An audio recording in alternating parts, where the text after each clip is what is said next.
आहेत? डॉक्टर प्रज्ञा सातो, मी परवानगी नाकारलेली आहे. मी परवानगी नाकारलेली आहे. आरडाओरडा करायचा नाही. नाही नाही नाही मी परवानगी नाकारलेली आहे. मी परवानगी नाकारलेली आणि मी कामकाज घेणार आहे. प्रज्ञा सातो ज्यांची नावं मी पुकारते ते बोलले नाही तर मी पुढचं नाव घेणार आणि त्याचं तुमचे चान्स. मी बाबासाहेबांचं तुम्ही हे मला पण संताप येतोय. बाबासाहेबांबद्दल आम्हाला आदर आहे. तुम्ही बाबासाहेबांच्या आदराचा गैरवापर करताय. याचं कारण असं आहे, आम्हालाही आदर आहे. आम्ही जेलमध्ये गेलेले नामांतरावर. तुम्ही सुद्धा कोणी गेलं नव्हतं पण आम्ही गेलेलो आणि तुम्ही कारण नसताना राजकारण करताय बाबासाहेबांच्या नावाचं. काय चाललंय काय? असं नाही करायचं. लोकांच्या भावनांच्या वरती तेल ओतू नका आणि ह्याला राजकारण म्हणत नाही. सकाळी आल्यापासून तुम्ही जे नियम माहिती आहे ते तालिका सभापतीला विचारता नियम काय सांगा, नियम काय सांगा. काम करायचं नाही. पराभवाचं तुम्हाला शल्य लपवायचं असेल तर तुम्ही बाहेर जाऊन आंदोलन करा. हे काय चालवलंय? नाही. चला, ॲडव्होकेट निरंजन डावखरे पुढचा विशेष उल्लेख. त्याच्यानंतर शशिकांत शिंदे. मी सगळे पटलावर ठेवणारे विशेष उल्लेख. कारण डॉक्टर बाबासाहेब आंबेडकरांच्या नावाचा गैरवापर करणं हे मान्य नाहीये आणि आता मी नेम करते त्याच्यामध्ये. श्री ज्ञानेश्वर म्हात्रे, श्री किशोर दराडे. मी आज बंदही करणार नाहीये कारण बाबासाहेबांसाठी बंद केला असं चुकीचा मेसेज तुम्हाला बाहेर द्यायचा आहे. नाही. जयंत आसगावकर,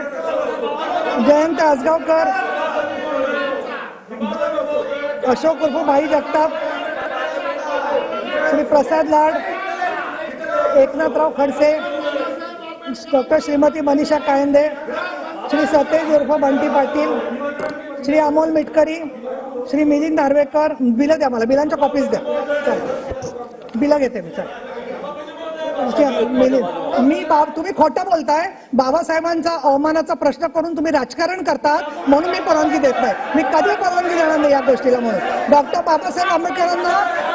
बाबासाहेब आंबेडकरांनी महिलांना मतदानाचा अधिकार दिला. डॉक्टर बाबासाहेब आंबेडकरांमुळे हिंदू कोड बिल मिळालं.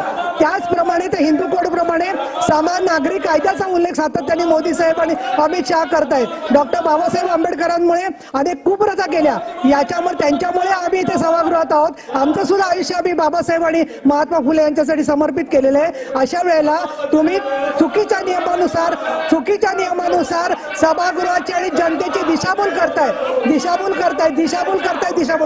म्हणून नाही देणार परवानगी. त्याच्यामुळे एका सभागृहाचा करताय ते उल्लेख तुम्हाला माहिती आहे.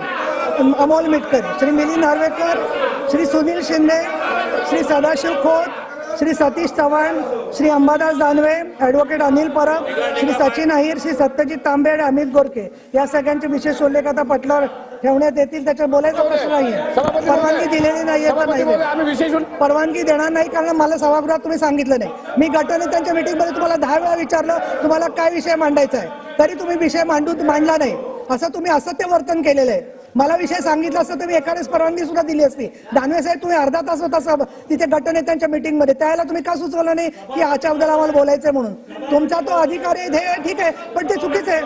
चला, प्रभारी मंत्री विधेयक क्रमांक 11. प्रभारी मंत्री 2024 से विपवी क्रमांक 11 महाराष्ट्र सार्वजनिक विद्यापीठ दुसरी सुधारणा विधेयक 2024 विचारात घेण्यात यावे असा मी आपल्या अनुमतीने प्रस्ताव मांडतो. प्रस्ताव असा आहे की सन 2024 चे विधान परिषद विधेयक क्रमांक 11 महाराष्ट्र सार्वजनिक विद्यापीठ दुसरी सुधारणा विधेयक 2024 विचारात घेण्यात यावे. त्यांचे मोशन आहे. सन्माननीय अंबादास दानवे सभागृहात नाही आहेत, त्याच्यामुळे आपण पुढे जाऊया. प्रस्ताव असा आहे की नाही, सभागृहाला मान्यता आहे ना त्यांची. मोशन ते मांडणारे नाही आहेत सभागृहात, म्हणून मी तुमच्या मान्यतेने ती पुढे चालली आहे. प्रस्ताव असा आहे की सन 2024 चे विधान परिषद विधेयक क्रमांक 11 महाराष्ट्र सार्वजनिक विद्यापीठ दुसरी सुधारणा विधेयक 2024 विधानसभेची सहमती घेऊन दोन्ही ते पुढे झालो. प्रस्ताव असा आहे की सन 2024 चे विधान परिषद विधेयक क्रमांक 11 महाराष्ट्र सार्वजनिक विद्यापीठ दुसरी सुधारणा विधेयक 2024 विधानसभेची सहमती घेऊन दोन्ही सभागृहांच्या 20 सदस्यांच्या. प्रश्न असा आहे की मी वाचल्यावरती 4 वाक्यांनी तुमचं पॅसेंजर सारखं तुम्ही नंतर मला सांगताय पुढे. मीच लक्षात ठेवते, तुम्ही बसा खाली.